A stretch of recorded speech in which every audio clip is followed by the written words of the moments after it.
Okay.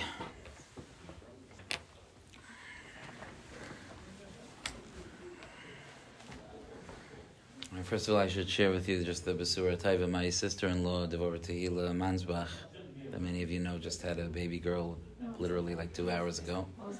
And she's very often on the share, so this is an appropriate place to say Mazel Tov to her. I don't think she's on the share now, but I wouldn't totally put it past her, you know. But tremendous Mazel Tov, Baruch Hashem.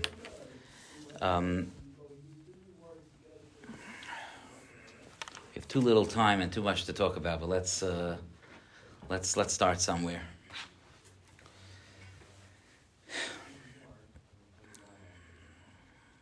I'm going to start with Pesach Sheni and move on to Lag BaOmer, and if there's time, talk about Parshas Emor. But it's all one journey, so we'll see where we get up to on the journey. It's noisy out there, no? It's from Tag next door. Is it from next door? Mm-hmm. Oh, okay. Okay.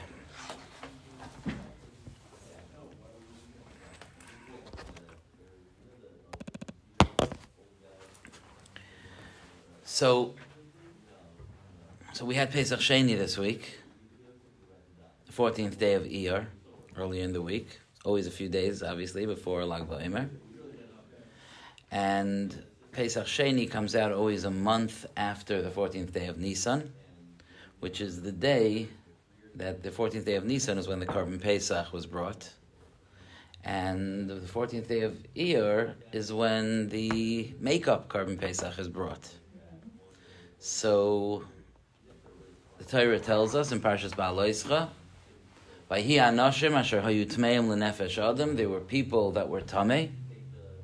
There's a big discussion in the Gemara. Who were they? Why were they tamei? But there were people that were tamei mace. They had to bury someone, or some people. Some say it was those who had to bury Mishael and Eltzafan, who were the... it was Mishael ve'Eltzafan who had to bury the sons of Aaron, who died on the day that the Mishkan was completed. The Nadav and Avihu. And some say others. Some say it's Noisei Aroinoi Shel Yosef. It was those that were carrying the Aron of Yosef. Perhaps that includes the other Shvatim also. It's just that the Torah speaks specifically about the Aron of Yosef.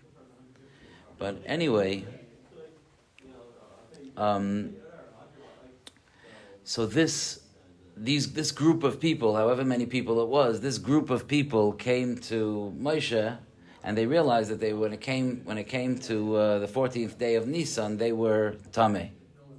Okay, I always want to point out, just for interest's sake, if this is the type of thing that interests you, it'd be interesting to notice that if it was, how many days are you tamei when you become tamei mace? Do you know?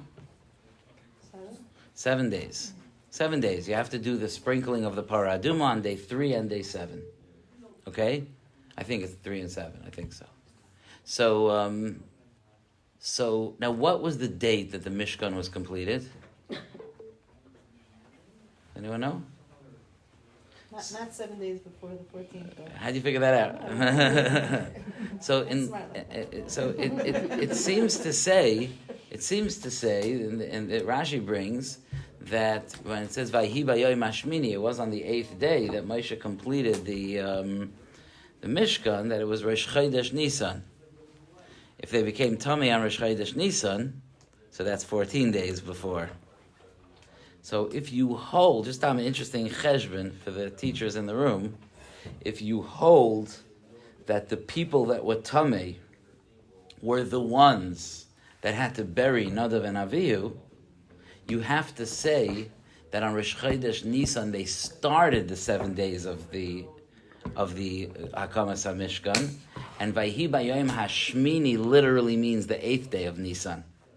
If it's the 8th day of Nisan, then the 14th day is a problem. Okay?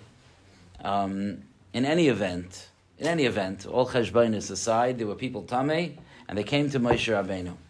And they said to Moshe, we know that there's a Korban Pesach, and we can't bring the Korban Pesach. Now, the truth is, it's not such a big deal. They were in Einus. The Gemara tells us, Eines, if you have no choice, Rachmana Patre. Eines is Pater. What are you supposed to do?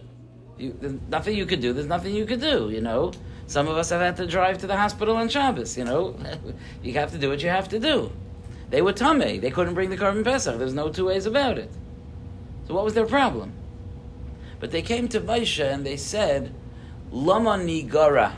Why should we lose out? They didn't want to lose out bringing the Korban Pesach. And Moshe was stumped. This is one of the places where Moshe Rabbeinu did not know the answer to a shayla. One of the rare places in the Torah where Moshe was like, okay. And the Chazal say how fortunate we are as a nation that we had a leader that could just turn and talk to Hashem. Now we could also turn and talk to Hashem, but he doesn't necessarily respond to us. He responds to us, but not in a way that we can hear. But HaKadosh Baruch Hu, Moshe Rabbeinu turns to HaKadosh Baruch Hu, and he says, Hashem, could you help me out here? They have a shayla, I don't know the answer. Moshe Rabbeinu's lashon that he tells them is Imdu ve'eshma'a. You stand there, I will hear what Hashem commands. Ma yitzaveh Hashem. On cue, HaKadosh Baruch Hu appears to Moshe. HaKadosh Baruch Hu tells Moshe, someone who is tamei, or who is too far away to bring the Korban Pesach in the right time, and he can't bring the Korban Pesach in what the Torah calls b'moyadai, in its time, no problem. Bring it on the 14th day of Iyar. They ate it with matzah and marar. They ate the Korban Pesach. Al matzah sumrarim yechlu. That's the parasha of Pesach Sheni. And every year during Sfira, we don't say Tachnon on Pesach Sheni. It's like a happy day. It's a special day for Klal Yisrael, the day of Pesach Sheni. Why? We don't even bring the first Korban Pesach. Did you bring a Korban Pesach this year? Mit Hashem, we should be Zaycha to be dealing with the dinim of the Korban Pesach. We'll have a women's share before Pesach. We have to be careful. You're not allowed to break a bone. How do you treat it? Finish it by chatzais. What you eat before. Ein maftirin achar Pesach. That's not the Afikoyim, this is the actual Korban Pesach, but it has to be the last thing that has a taste in your mouth. You might enjoy meat more than matzah as the last thing you eat Pesach night. Okay? So we'll have a Korban Pesach, but now we don't have that. We don't have a Korban Pesach. And yet, in davening we have a tefillah called Tachnon, which we say by Shachris and Mincha, and the tefillah of Tachnon, women don't say it to the best of my knowledge. I don't know any women that say it. But the tefillah of Tachnon is a tefillah that's not said when there's any cause for celebration. It's a tefillah of we put our heads down like this. You may have seen by Tachnon. Some of you may not have seen because we never do it on Shabbos, never do it on Yantiv. I always say over many people have a minig that they go to hear a Kaddish or Kedusha after they have a baby. They go the first time they go out, they go to shul. And my mother went, after she had one of her babies, she went to some mincha minyan, and she almost fainted. Like everyone, at a certain point in davening, all the men just go take a nap, like as if it's a nursery school. And she could not believe it. She was like, jaw drop.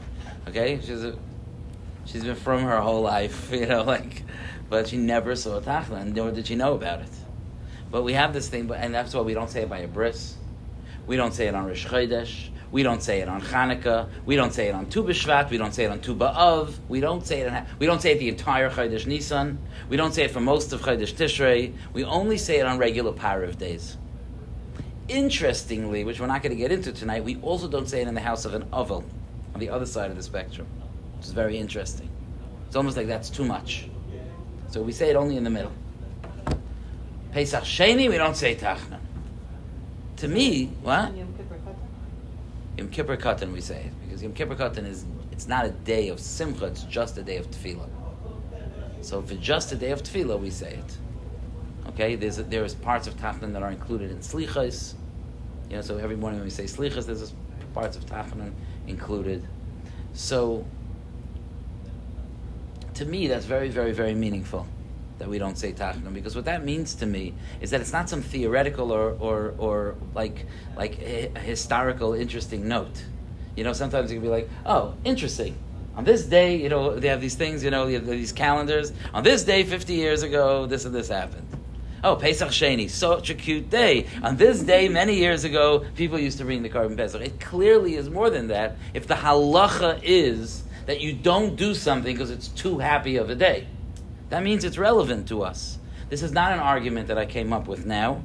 This is an argument that I was actually able to make headway in speaking to my Rosh Hashiva when I was 20 years old, and I was in Eretz Yisrael, and it came Tu B'Shvat, and I walked over to him, and I said, what does Tu B'Shvat have to do with us? I mean, I know it's the Rosh Hashanah for trees, but what does it have to do with us? And my Rosh Hashiva said, who said anything to do with us? And I said, we don't say Tachlin on Tu B'Shvat. He's like, okay, I'll speak about it later. And he did speak about it. So I've used this argument before. What's so special about Pesach Sheni, especially nowadays? People make sure to eat matzah on Pesach Sheni, so we're trying to eat shmura matzah that day.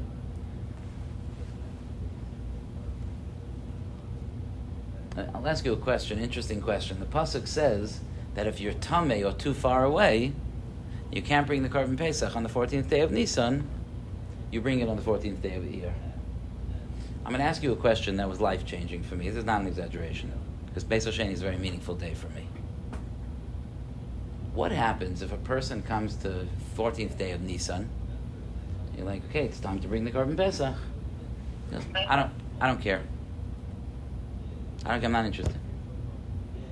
What are you saying? It's Erev Pesach. You have to eat it. It's a chi of kares if you don't bring the Korban Pesach. It is very important. It's one of the most important mitzvahs haseh that we have.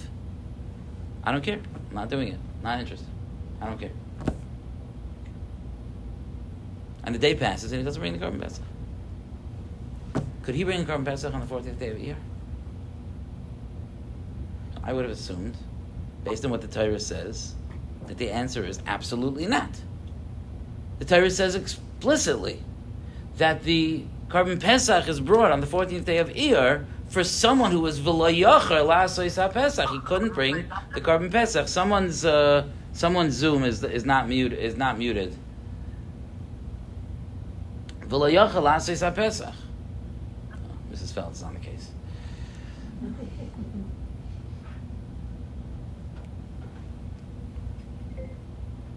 Thank you. Sorry. But that's not the halacha.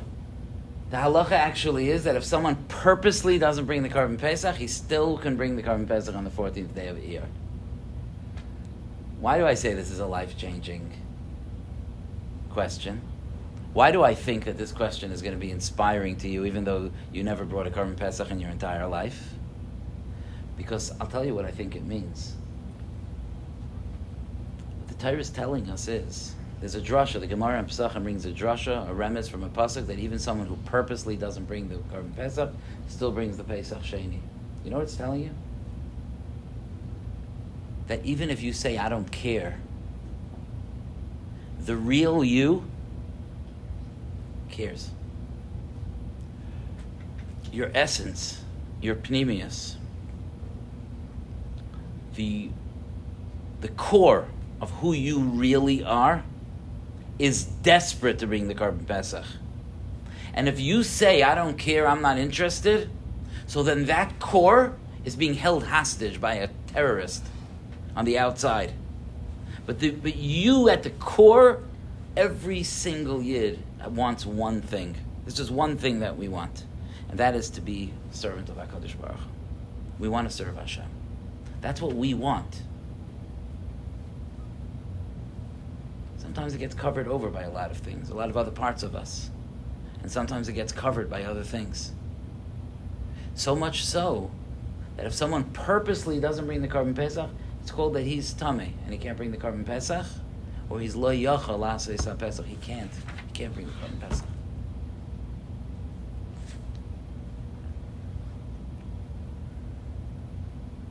You know why? So what happened here? That Klal Yisrael was zeicha to this replacement day. Let me ask you something. Let's say you miss hearing the shofar in Rosh Hashanah. Could you make it up a month later? Aleph Cheshvan, your makeup Rosh Hashanah day? There's no such a thing. You miss lighting the menorah on Hanukkah. Could you do it Chafei Teves? There's no such a thing. There's one mitzvah in the Torah. If you miss the date, you can make it up. Why? Why that thing? You know why? Because Yidden cried, Lama Nigara.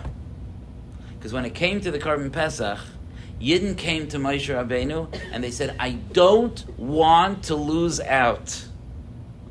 I have a rutzah in here, a deep rutzah, and I want this. And those people are a shliach tzibur for the rest of us. Whether we realize it or not, every single one of us is screaming Lama Nigara, that we don't want to lose out. And even when we feel like we're not interested, and even if we know people who seem to not be interested, we need to hear in their voices a scream of Lama Nigara, that they don't want to lose out. And that there's a core Yid inside every Yid that's desperate to serve HaKadosh Baruch Hu. That's why I love Pesach Sheni so much. Because Pesach Sheni is a day, and don't worry, you can still do it this week. You can do it anytime during Sfira. It's one of the goalposts in Sfira. But Pesach Sheni is a tkufa where we could turn inside of ourselves and try to hear our Lama Nigara. No, Hashem, I know it seemed like I wasn't interested. I know that sometimes I get distracted. I know that I sometimes act in a way that I'm not proud of. I know that maybe I haven't pursued excellence in Avodas Hashem the way when I was younger I thought I would. That doesn't mean I'm not interested. That doesn't mean I've lost hope. That doesn't mean that I can't generate the energy to be able to accomplish something now. And that's an opportunity for us to cry Lama Nigara, for us to be swept along with our Shluchei Tzibur, those people that came to Moshe Rabbeinu, and to realize as soon as they came to Moshe had no idea what to say. There's no such a thing as make-up days. They came and said, Moshe, Lama Nigara, why should we lose out? Moshe like, hold on a second. Talks to Hashem. Hashem is like, when you didn't say, why should I lose out? We give it to them. We're going to make another day for the Korban Pesach. Is that not astonishing? There's a makeup. Let them be Makayim the Korban Pesach. You think the date passed? You think you passed your deadline? You think like, maybe in another life I'll live differently. No. Kol Zman Sha'aneshama B'Kirbi. As long as I'm alive, my Lama Nigara moment could be now. And I could do that every year. In fact, I could do it a few times a year. I could express to HaKadosh Baruch Hu, Hashem, I'm still interested. I'm still desperate for you.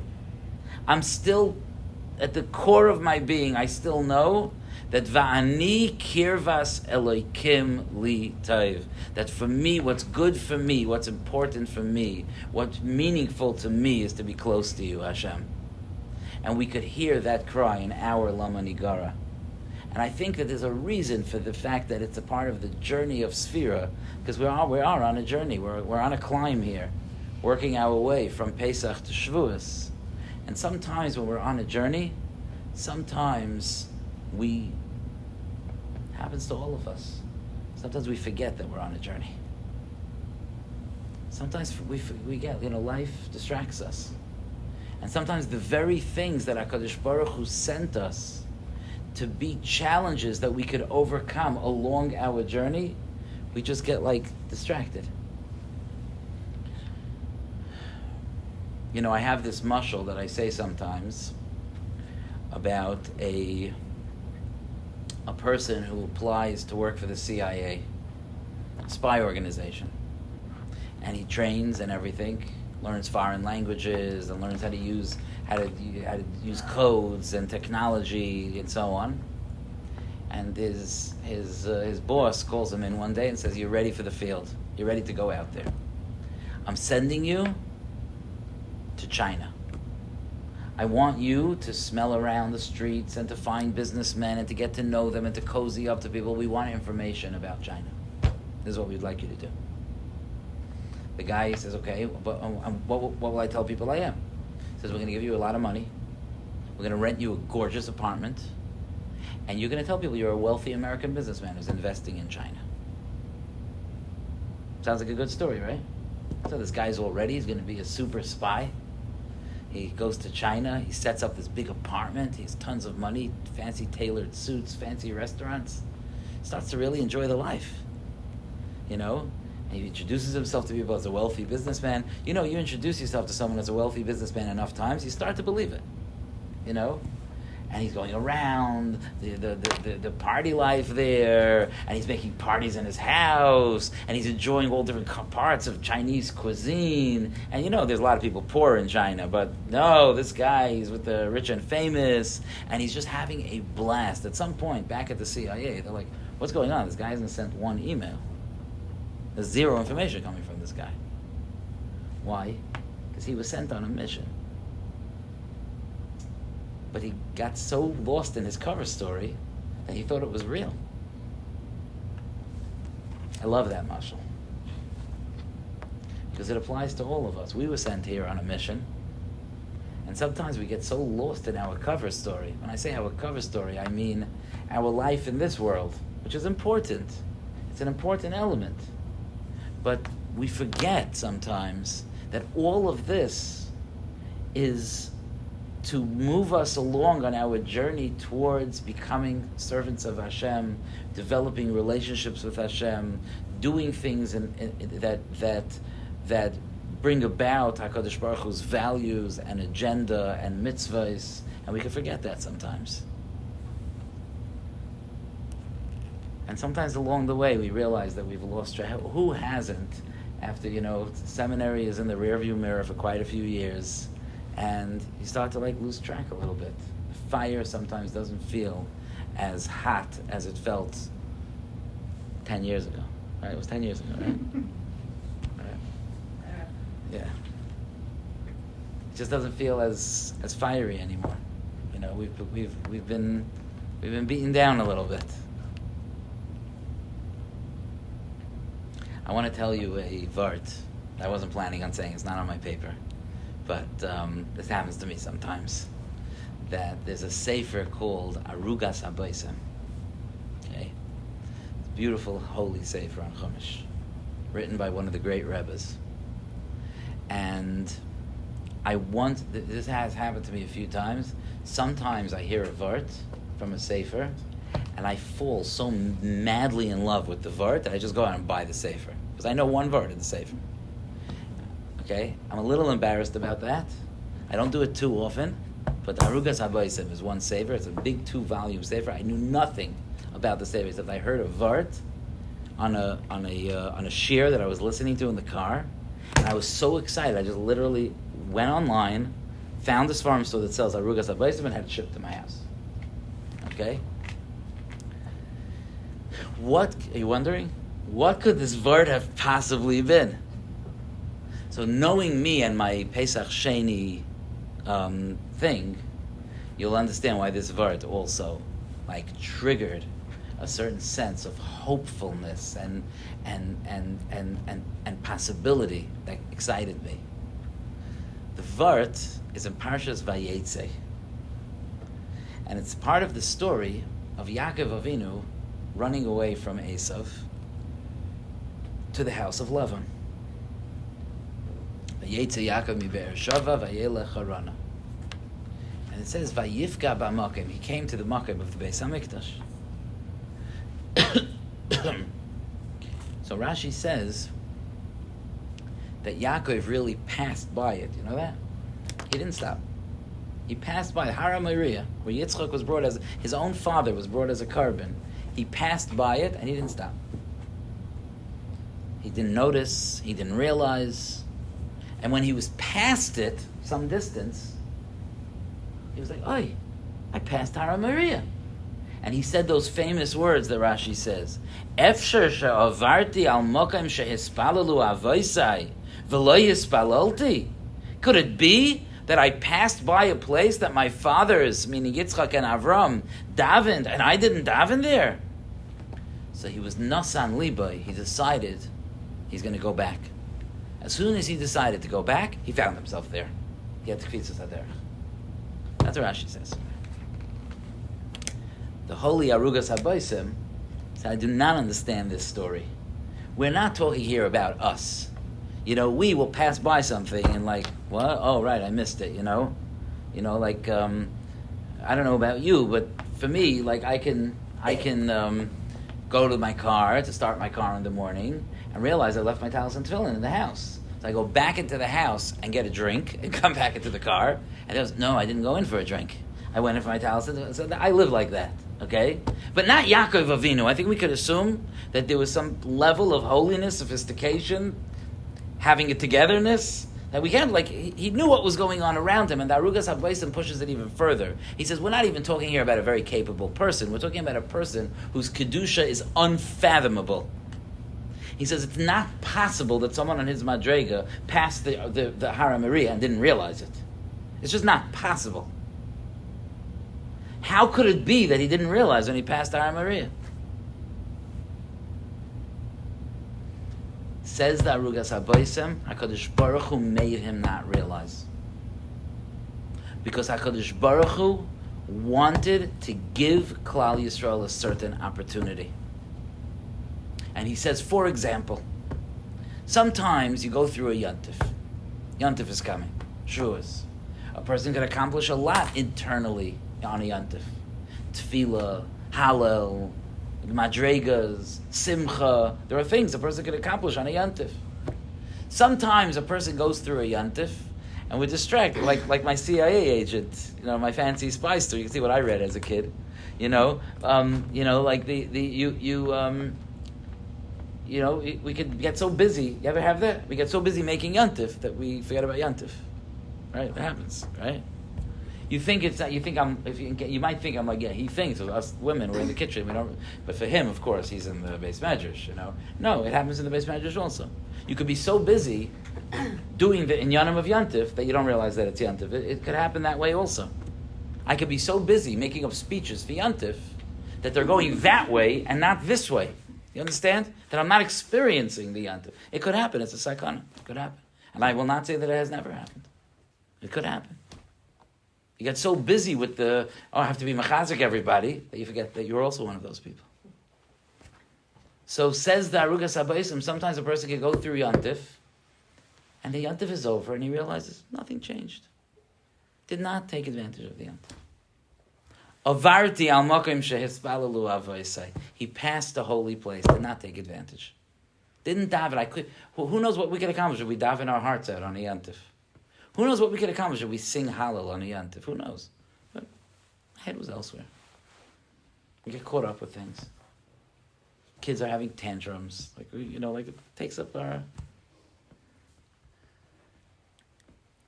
Says the Arugas HaBaisim, HaKadosh Baruch Hu wanted Klal Yisrael to realize that even if you pass that holy place, you could turn back, yearn for it, and you will find yourself there.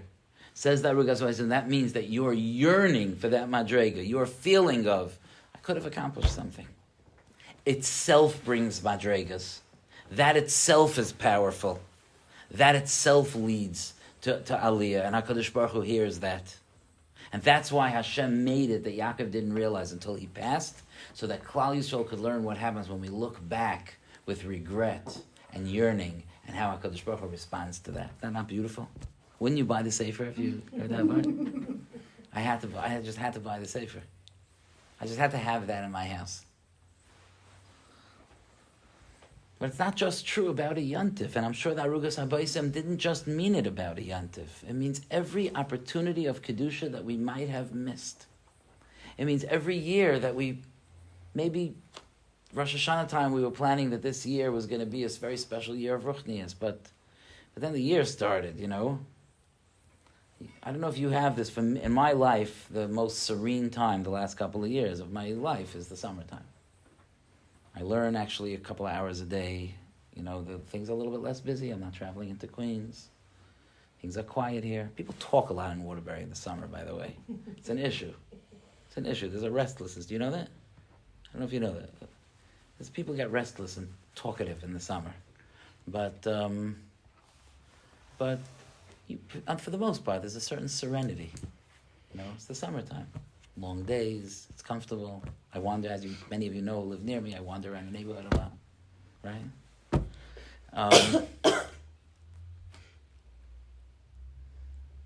So in the summer, I make tons of plans for the year. And I plan that this year I'm going to learn and daven and do chesed. And I'm telling you, I plan things in the summer you would not believe. Because I completely lose touch with the reality of what Hanukkah time is like. When the days are short and cold and busy and you can't possibly do in a day everything you need to do. You know those days? So we make plans, but we don't always keep to the plans. And then there are the surprises, you know.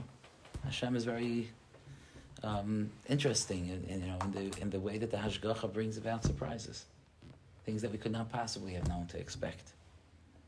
Challenges, sometimes we think our challenge moving forward is going to be A, it turns out to be B. How many times have you sat and thought about your children and I think this is going to be, child A is going to be my project for the year. By the end of the year, you're like, oh, I forgot about A. B turned out to be the project for the year. Or more often, A and B. And C. That's the way life goes. But Pesach Sheni tells us that our yearning matters. And Yaakov Avinu teaches us that our yearning matters. And it accomplishes something. And if you stick to it, you'll see real accomplishment. This shiur is not here just to make you feel good. I'm actually here to make you miserable. Because I want you to realize there's work ahead. Because we can, over time, learn to start implementing our dreams. Don't stop dreaming. There's no expiration date on a dream. Now, sometimes we dream about what the externals of our life will be, and they don't turn out to be that way because HaKadosh Baruch Hu chose a different path for us. HaKadosh Baruch Hu chose a different journey.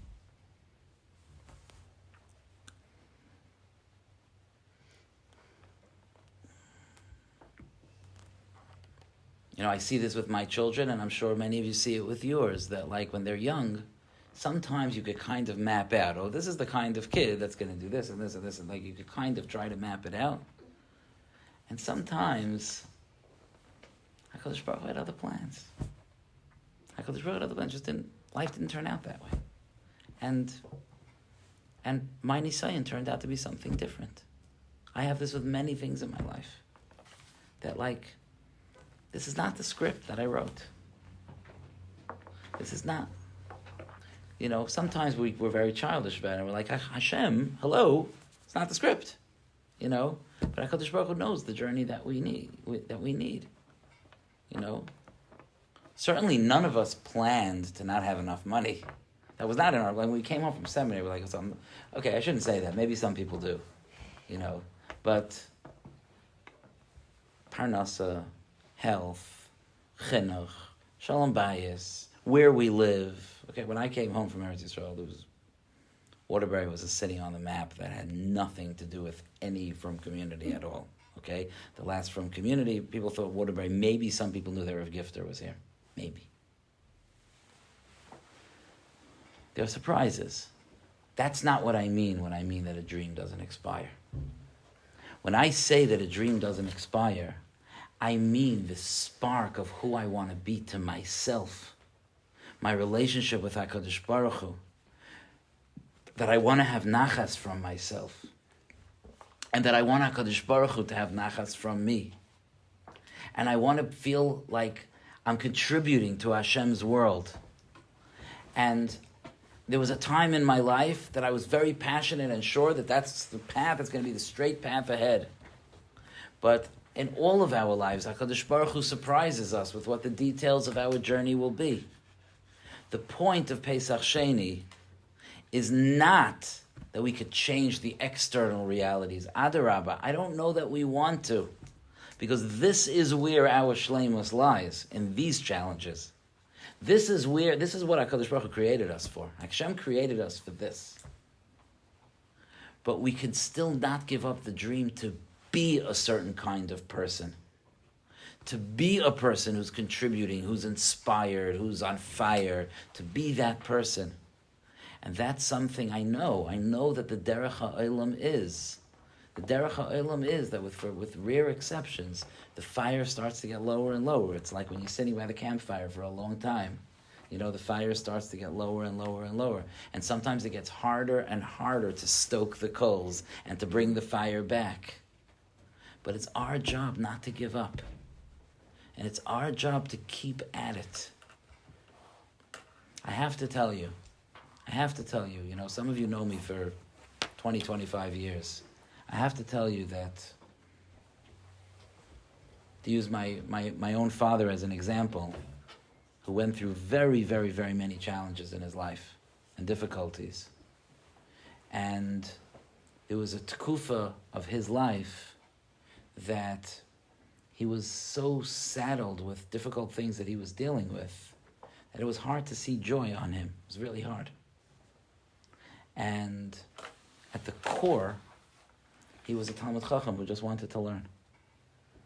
And there were years, decades of my life that I never saw that side of him. He was dealing with difficult parnasa situations, difficult health situations. Wasn't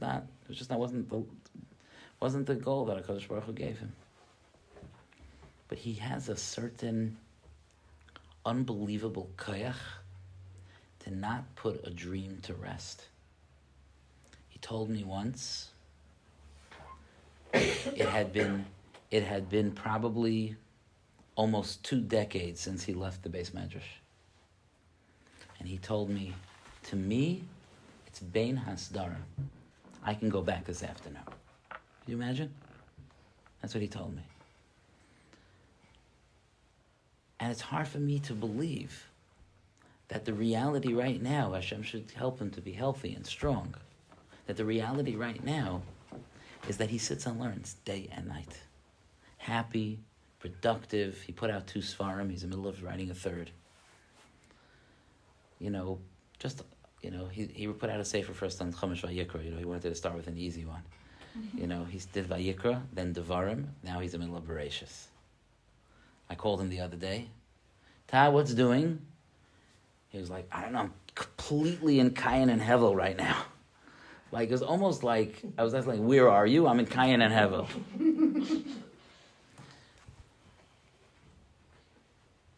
It's such a chizuk to me to know, I know other people like this as well.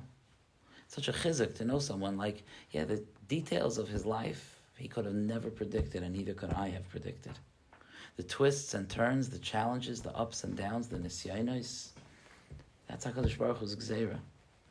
But we don't stop saying Lama Nigara.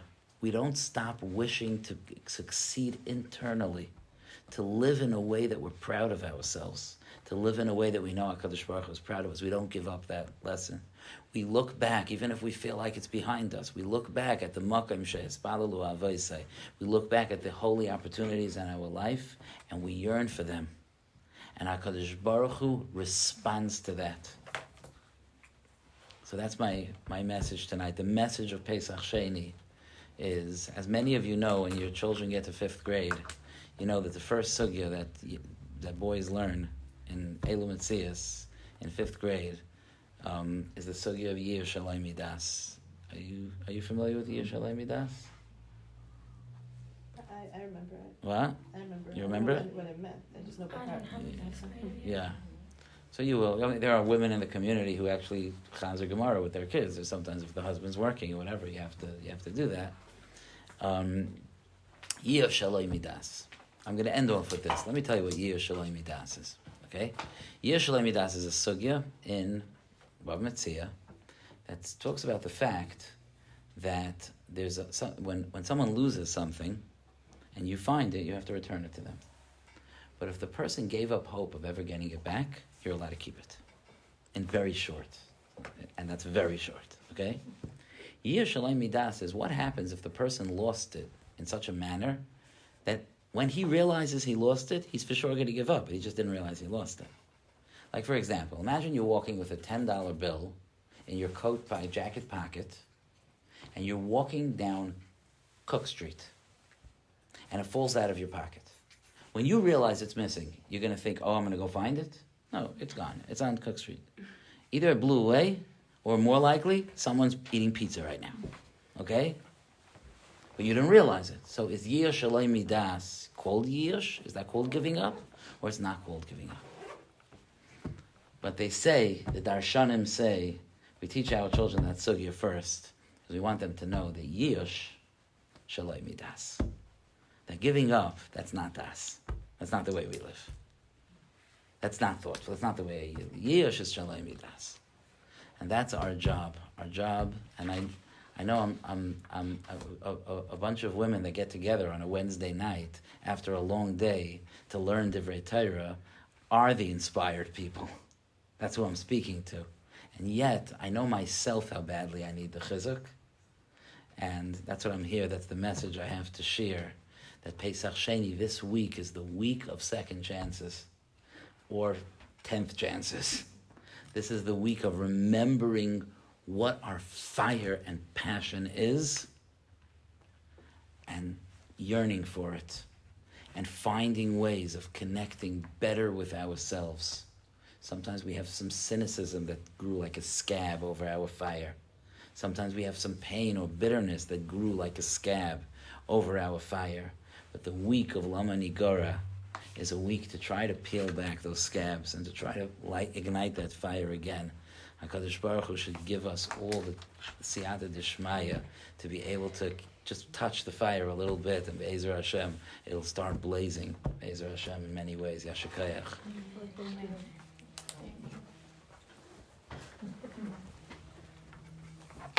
Thanks so much.